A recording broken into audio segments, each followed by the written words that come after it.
심리학개관 큐브 7 제9장 언어와 사고. 첫 번째, 인지란 무엇인가? 개념의 기능은 무엇인가? 인지란 생각하기, 알기, 기억하기, 소통하기와 연합된 모든 심적 활동을 가리킨다. 다시, 인지란 것은 생각하기, 알기, 기억하기, 소통하기 이런 것들과 연합된 모든 심적 활동을 지칭한다. 우리는 주변 세계를 단순화하고 질서 정연한 것으로 만들기 위하여 개념, 즉 유사한 대상, 사건, 아이디어, 사람 등의 심적 집단화를 사용한다. 다시, 우리는 주변 세계를 단순화하고 질서 정연한 것으로 만들기 위하여 개념, 즉 유사한 대상, 사건, 아이디어, 사람 등의 심적 집단화를 사용한다. 대부분의 개념을 원형 또는 하나의 범주에서 최선의 사례를 중심으로 형성한다. 두 번째, 어떤 인지 전략이 문제 해결을 지원하고 어떤 장애물이 방해를 하는가?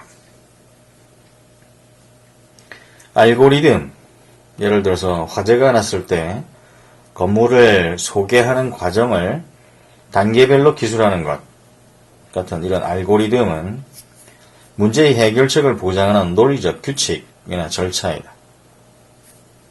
그리고 발견법, 예를 들어서 연기 냄새를 맡는 순간 비상구로 달려가는 것 같은 이런 발견법은 일반적으로 알고리즘보다는 빠르지만 오류를 범할 가능성이 더 많은 단순한 전략이다.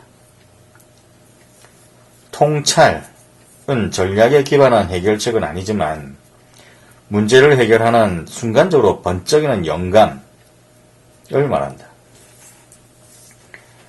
문제 해결의 장애물에는 확증 편향, 즉 자신의 가설에 도전하기보다는 확증하려는 성향, 그리고 해결책으로 이끌어갈 수 있는 신선한 조망을 취하지 못하게 만드는 마음 갖춤새와 같은 고착 등이 있다. 다시, 문제 해결 장애물에 확증 편향, 그리고 마음 갖춤새와 같은 고착 이런 것들이 있다.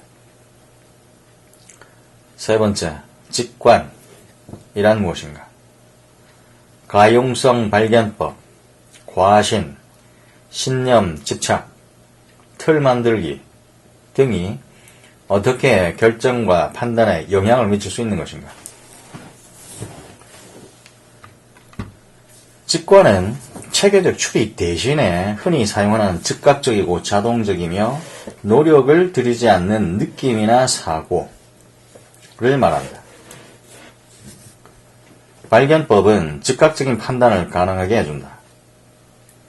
우리는 가용성 발견법을 사용하여 얼마나 쉽게 마음에 떠오르는지에 근거하여 사건의 가능성을 판단하는데 엉뚱한 판단으로 이끌어가기도 한다. 과신은 우리 신념의 정확도를 과대 추정하도록 이끌어갈 수 있다. 우리가 형성하고 설명하였던 신념이 부정되었을 때조차도 신념 집착이 그 신념에 매달리도록 만들기도 한다. 신념 집착의 해결책은 상반된 결과를 어떻게 설명하였을 것인지를 생각해 보는 것이다. 틀 만들기는 질문이나 진술을 표현하는 방식을 일컫는다. 미미한 표현의 차이가 우리의 반응을 극적으로 변화시킬 수 있다.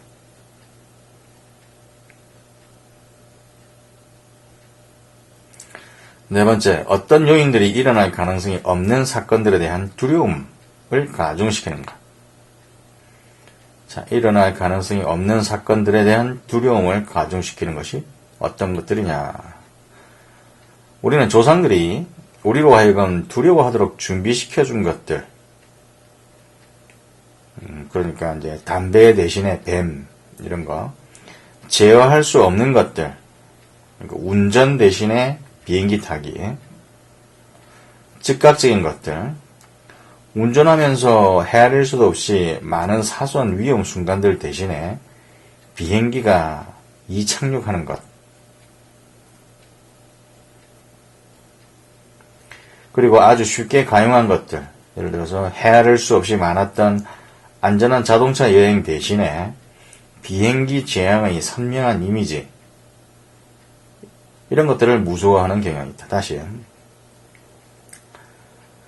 그러니까 조상들이 우리로 하여금 두려워하도록 준비시켜 준 것들, 제어할 수 없는 것들, 그리고 즉각적인 것들, 그리고 아주 쉽게 가용한 것들, 이런 것들을 무서워하는 경향이 있다. 다섯 번째, 현명하게 생각하는 사람들은 어떻게 직관을 사용하는가? 전문성을 획득함에 따라서 사람들은 능숙하게 신속하고도 기민한 판단을 하게 된다. 현명한 사고자는 자신의 직관을 기꺼이 받아들이지만, 그러니까 그 직관은 일반적으로 적응적인데, 복잡한 결정을 내릴 때는 가능한 많은 정보를 수집한 다음에 이중궤적의 마음이 가용한 모든 정보를 처리하도록 시간적 여유를 갖는다. 사람들이 전문성을 획득함에 따라서 직관은 신속하면서도 현명한 판단을 내리는데 유능성을 발휘하게 된다.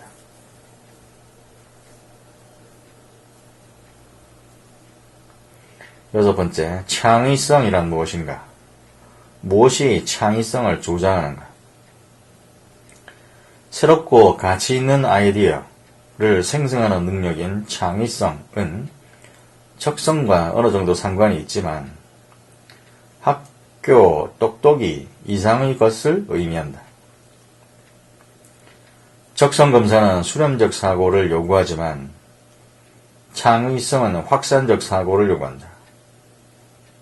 로버트 스턴버그는 창의성이 다음과 같은 다섯 성분, 즉 전문성, 상상력 사고기술, 모험 지향적 성격, 내재적 동기, 창의적 아이디어, 이런 것들을 점화하고 지원하며 정교하게 만들어주는 창의적 환경을 가지고 있다고 제안했다. 다시, 로버트 스탄버그는 창의성이라는 것이 전문성, 상상력 사고기술, 모험 지향적 성격, 내재적 동기, 창의적 아이디어, 이런 것들을 점화하고 지원하며 정교하게 만들어주는 창의적 환경을 가지고 있다고 제안을 했다. 일곱 번째, 우리는 동물의 사고에 관하여 무엇을 알고 있는가? 연구자들은 행동에 근거하여 다른 동물종들의 의식과 지능에 관한 추론을 한다.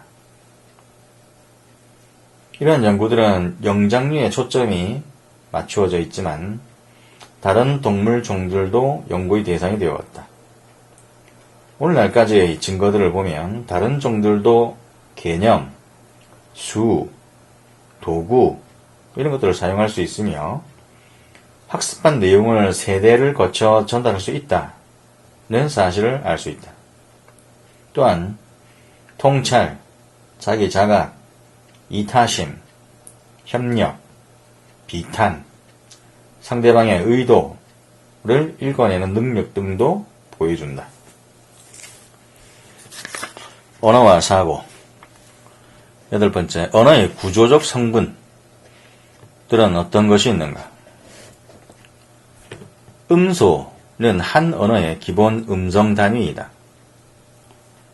형태소는 의미의 기본 단위이다. 문법, 즉 소통을 가능하게 해주는 규칙 시스템에는 의미론, 즉 의미를 이끌어내는 규칙과 통사론, 즉 단어를 배열하여 문장을 만드는 규칙이 있다.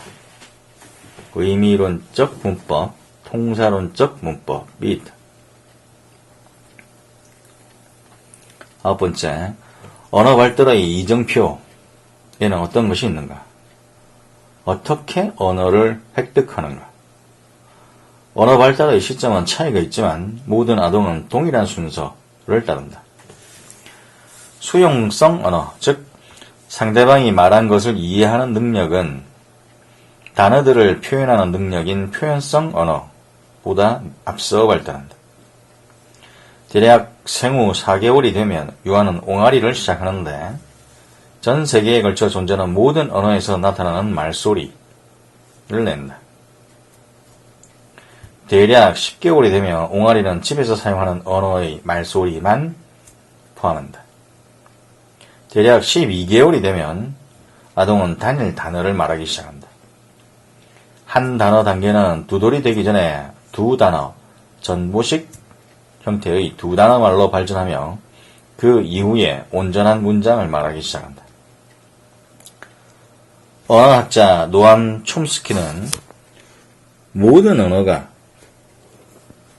언어의 기본 구성 단위인 보편 문법을 공유하며 인간은 언어를 학습할 소인을 가지고 태어난다 라고 제안했다.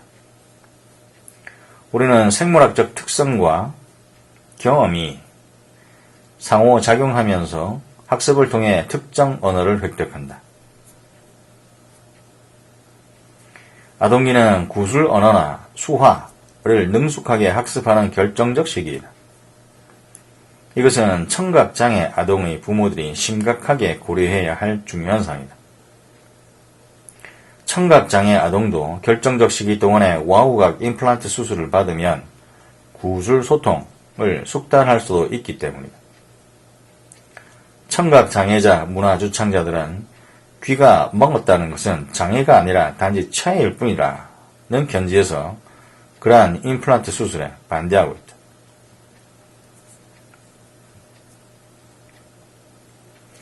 그럼 10번째, 어느 두뇌 영역들이 언어 처리와 말하기에 관여하는가? 실어증은 언어의 손상을 말하며 일반적으로 좌반구 손상이 이야기한다. 두 가지 중요한 언어 처리 영역은 언어 표현을 제어하는 좌측 전두엽 영역인 브로카 영역, 그리고 언어 수용을 제어하는 좌측 측두엽 영역인 메르니케 영역이다. 언어 처리는 다른 두뇌 영역들에 걸쳐서 널리 퍼져 있는데 이 영역들의 다양한 신경망들이 언어의 특정 하위 과제들을 처리한다. 11번째, 우리는 다른 동물들의 언어 능력에 관하여 무엇을 알고 있는가? 수많은 침팬지와 보노보들이 첫째, 수화를 사용하거나 컴퓨터와 연결된 버튼을 누르는 방식으로 인간과 소통하는 법을 학습하였으며 두 번째, 거의 400단어에 해당하는 어휘를 획득하였고 그 단어들을 조합함으로써 소통하였으며 세 번째, 자신의 기술을 어린 동물들에게 가르쳤고 네 번째, 부분적이나마 통사를 이해하였다. 그렇지만 인간만이 복잡한 문장을 사용하여 소통한다. 아무튼 영장류와 다른 동물들이 보여준 인상적인 사고 능력과 소통 능력은 다른 동물종의 도덕적 권리에 관하여 숙고할 도전거리를 제공하고 있다. 12번째, 언어와 사고 간의 관계는 무엇인가? 침상적 사고의 가치는 무엇인가? 벤저민 리 워프의 언어 결정론 가설은 언어가 사고를 결정한다고 제안하고 있지만 언어가 사고에 영향을 미친다고 말하는 것이 보다 정확하겠다. 상이한 언어는 상이한 사고방식을 체화하며 이중 언어 교육은 사고를 증진시킬 수 있다. 우리는 흔히 비선언기업, 즉 절차기업, 즉 운동기술과 인지기술, 그리고 파블리프식으로 조건화된 연합에 대한 자동적인 기억 시스템을 사용할 때 심상을 통해 사고한다. 다시 비선언기업, 즉 절차기업, 즉 운동기술과 인지기술, 그리고 파블로프식으로 조건화된 연합에 대한 자동적인 기억 시스템을 사용할 때 심상을 통해 사고한다. 심상적 사고는 다가오는 사건을 마음속으로 연습할 때 우리의 기술을 증진시킬 수 있다.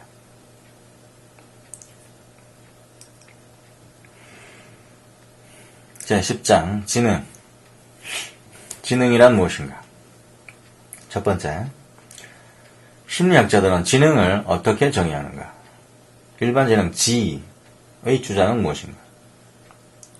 지능은 경험으로부터 학습하고 문제를 해결하며 새로운 상황에 적응하기 위하여 지식을 사용하는 능력으로 구성된 심적 자질이다. 다시, 지능이란 것은 경험으로부터 학습하고 문제를 해결하며 새로운 상황에 적응하기 위하여 지식을 사용하는 능력으로 구성된 심적 자질의 지능이다.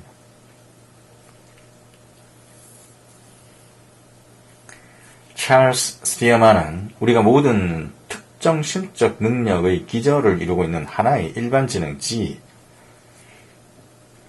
가지고 있다고 제안했다. 이 스피어만은 관련된 심적 능력들의 군집을 확인해내는 통계 절차인 요인 분석의 발달에 일익을 담당했다.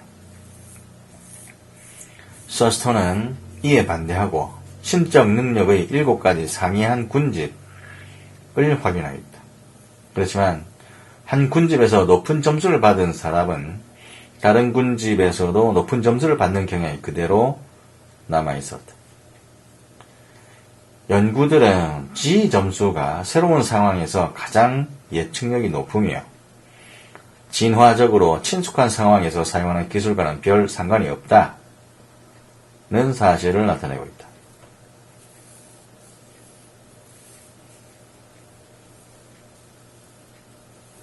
진화적으로 친숙한 상황에서 사용하는 기술과는 별 상관이 없다는 사실을 보여주고 있다.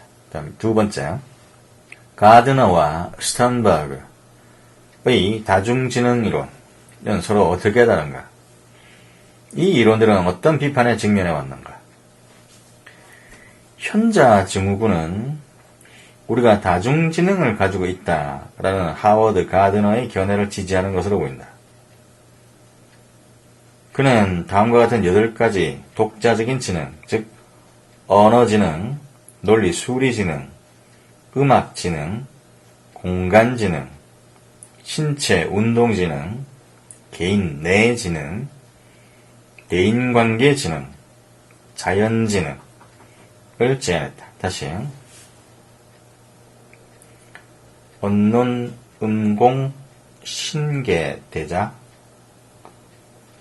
하여튼 언어지능, 논리 수리지능, 음악지능, 공간지능, 신체 운동지능, 개인 내지능, 대인관계지능, 자연지능. 또한 이 가드너는 가능성 있는 9번째 지능인 실존지능, 즉 삶에 관한 심오한 물음을 숙고하는 능력도 제안하였다. 로버트 스턴버그의 3원 이론은 실세계 기술을 예측하는 3가지 지능 영역, 즉 분석지능, 창의지능, 현실지능을 제안했다. 자, 스턴버그 3원 이론, 분창현, 분석, 창의, 현실지능. 비판자들은 일반 지능 요인을 확정해온 연구들을 내세운다. 그렇지만 지극히 성공적인 사람들은 성실하고 사회적 연계가 우수하며 치열할 정도로 활력적인 경향도 있다. 세 번째, 정서지능의 네 가지 성분은 무엇인가? 사회지능의 한 측면인 정서지능은 정서를 지각하고 이해하며 관리하고 사용하는 능력이다. 정서지능이 높은 사람은 보다 높은 개인적 성공과 전문적 성공을 달성한다. 몇몇 비판자들은 이러한 능력을 지능이라고 부르는 것이 지능의 개념을 지나치게 확장하는 것은 아닌지 염려한다. 다음, 지능의 평가. 지능검사란 무엇인가? 성취검사나 적성검사와의 차이는 무엇인가? 지능검사는 점수를 사용하여 개인의 심적 적성을 평가하고 다른 검사들과 비교하는 방법이다. 적성검사는 학습할 수 있는 것을 예측하려는 것인 반면에 성취검사는 이미 학습한 것을 측정하는 것이다. 다섯 번째, 지능검사는 언제 그리고 왜 만들었는가? 오늘날의 지능검사는 초기 검사와 어떻게 다른가? 1800년대 말에 천재는 유전적으로 물려받는 것이다 라고 믿었던 프란시스 골턴은 간단한 지능검사를 구성하고자 시도하였으나 실패했다. 1904년 프랑스에서는 지능의 차이를 환경으로 설명하려는 경향이 있었던 알프레드 비네가 파리 초등학생들의 학업 성취를 예측하는 데 도움을 주는 문항들을 개발함으로써 현대적 의미의 지능검사 운동을 시작했다. 학업 성취 예측. 20세기 초엽에 스탠퍼드 대학교의 루이스 터먼은 비네의 작업 내용을 미국에서 사용할 수 있도록 개정하였다. 터먼은 지능이 유전적인 것이라고 믿었으며 스탠퍼드 비네 검사가 사람들을 적절한 기회로 이끌어가는데 도움을 줄 수 있다고 생각했다. 그러한 검사로부터 윌리엄 스턴은 IQ, 즉 지능지수의 개념을 확립하였다. 이 기간 동안 때때로 특정 인종 집단과 이민자 집단의 생득적 열등성에 관한 과학자들의 가정을 입증하는 데 지능검사를 사용하기도 했다. 오늘날 전 세계적으로 가장 널리 사용하는 지능검사는 와이즈, 성인용 웩슬러 지능검사와 위스크, 아동용 웩슬러 지능검사 두 가지입니다. 와이즈, 위스크, WISC. 이 검사들은 전반적 지능 점수뿐만 아니라 다양한 언어 영역과 수행 영역의 점수들도 제공한다는 점에서 초기의 검사들과 차이를 보인다. 그러니까 언어 영역, 수행 영역도 제공한다는 점에서 초기의 검사들과 차이가 있다. 여섯 번째, 정상곡선. 정규곡선이란 무엇인가? 검사를 표준화하였다라는 것, 그리고 검사가 신뢰롭고 타당하다라는 말은 무엇을 의미하는가? 검사 점수의 분포는 평균 점수를 중심으로 극단으로 갈수록 적은 수의 점수가 존재하는 정상곡선을 형성하기 쉽습니다. 표준화는 앞으로 검사받을 사람들 전집의 대표 표본에 검사를 실시함으로써 점수의 의미 있는 비교를 위한 토대를 마련하는 것이다. 다시 표준화라는 것은 앞으로 검사받을 사람들 전집의 대표 표본에 검사를 실시함으로써 점수의 의미 있는 비교를 위한 토대를 마련하는 것이다. 신뢰도는 한 검사가, 그러니까 그 검사를 두 부분으로 나누든 검사를 반복 실시하든지 간에 그 하나의 검사가 일관성 있는 결과를 내놓는 정도가 신뢰도이다. 타당도는 검사가 측정하고자 하는 것을 측정하거나 예측하는 정도를 타당도라고 한다.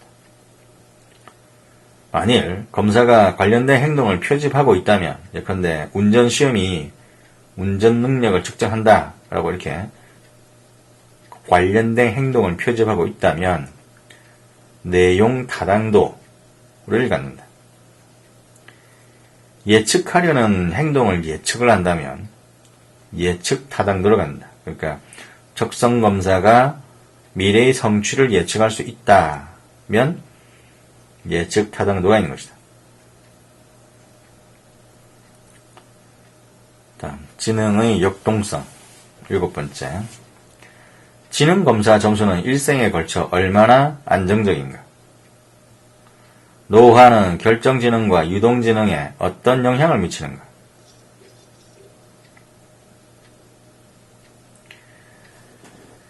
횡단연구, 그러니까 상이한 연령의 사람들을 비교하는 횡단연구와 종단연구, 동일한 동년배 집단을 오랜 기간에 걸쳐서 재검사하는 종단연구는 성인 후기에 부분적으로는 신경처리 속도의 저하로 인하여 유동지능이 감소한다는 사실을 보여주었다.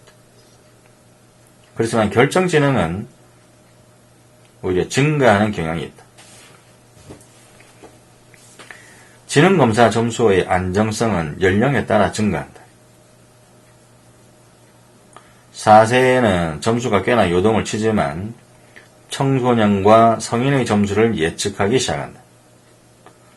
청소년 초기가 되면 점수는 상당히 안정적이고 예측적이 된다.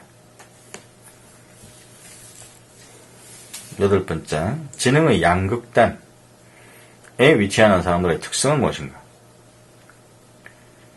70 이하의 지능 검사 점수는 지적 결함 진단을 위한 한 가지 진단 기준이다. 이러한 진단을 받는 사람들은 거의 정상에서부터 끊임없는 도움과 개입을 필요로 하는 사람에 이르기까지 다양하다. 다운 증후군은 21번째 염색체의 이상이 초래하는 발달장애이다. 높은 점수를 받는 사람들은 건강하고 잘 적응하는 경향이 있을 뿐만 아니라 학업 성취에서 이례적인 성공을 보이기도 한다. 학교는 때때로 이러한 아동들을 선별하여 낮은 점수의 학생들과 분리시키기도 한다. 이러한 프로그램은 두 집단 모두 다른 사람들의 지각과 기대에 부합하도록 생활하게 유도함으로써 자기 충족적 예측이 될 수도 있다.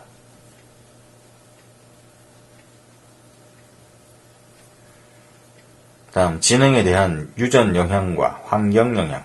9번째, 어떤 증거가 지능에 대한 유전 영향을 나타내는가? 유전성이란 무엇인가? 쌍둥이, 가족 구성원, 입양아 연구들은 지능 점수에 유전이 상당한 공헌을 한다는 사실을 나타낸다.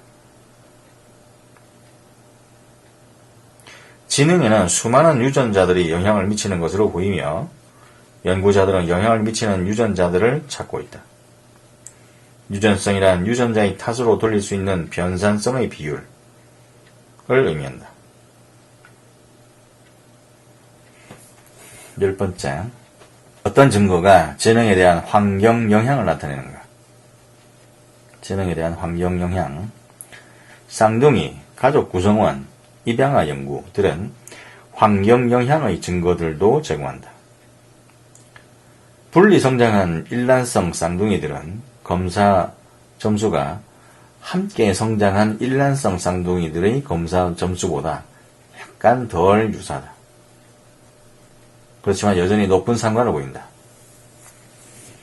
사회적 상호작용이 거의 없는 극단적으로 열악한 환경에서 성장한 아동들의 연구는 삶의 경험이 지능검사 수행에 유의한 영향을 미칠 수 있다라는 사실을 보인다. 어떤 증거도 정상적이고 건강한 아동을 이례적으로 풍요로운 환경에서 성장하게 함으로써 천재로 만들 수 있다라는 생각을 지지하지는 않는다. 11번째, 심적 능력 점수에서 성별 차이는 얼마나 나타나며 그 이유는 무엇인가? 남자와 여자는 지능 검사 점수에서 동일한 평균을 갖는 경향이 있다. 몇몇 특정 능력에서는 차이를 보인다. 여자아이들이 받아쓰기를 더 잘하고 언어가 유창하며 사물의 위치를 더 정확하게 찾아내고 정서를 더 잘 탐지하며 촉각과 미각 그리고 색채에 더 예민하다. 남자아이들은 공간 능력 그리고 이와 관련된 수학에서 여자아이들을 압도하지만 여자아이들이 수학 경시대회 등에서는 남자아이들을 압도한다. 심적 능력의 양극단에는 여아들보다 남아들이 압도적으로 더 많다.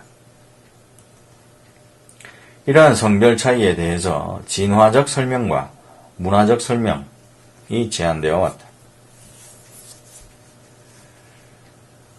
12번째, 인종 집단과 민족 집단. 이 심적 능력 점수에서 어떤 차이를 보이며 그 이유는 무엇인가?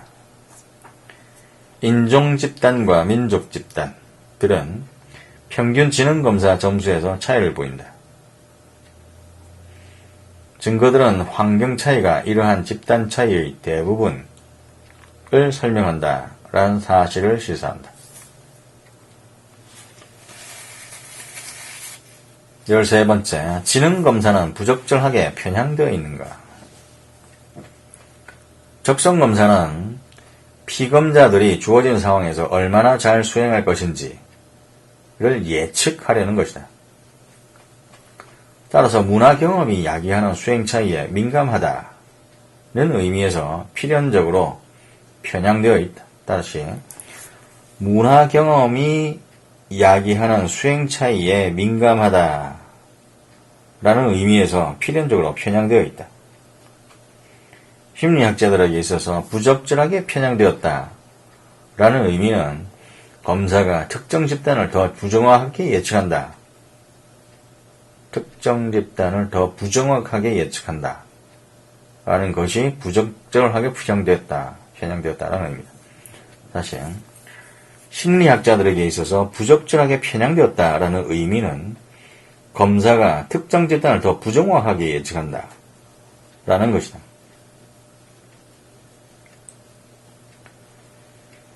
이러한 의미에서 대부분의 전문가들은 주요 적성 검사들이 편향되지 않았다라고 생각합니다. 고정관념의 위협, 즉 부정적인 고정관념에 근거하여 평가받을 것이라는 자기 확신적 염려가 모든 종류의 검사에서 수행에 영향을 미치게 됩니다.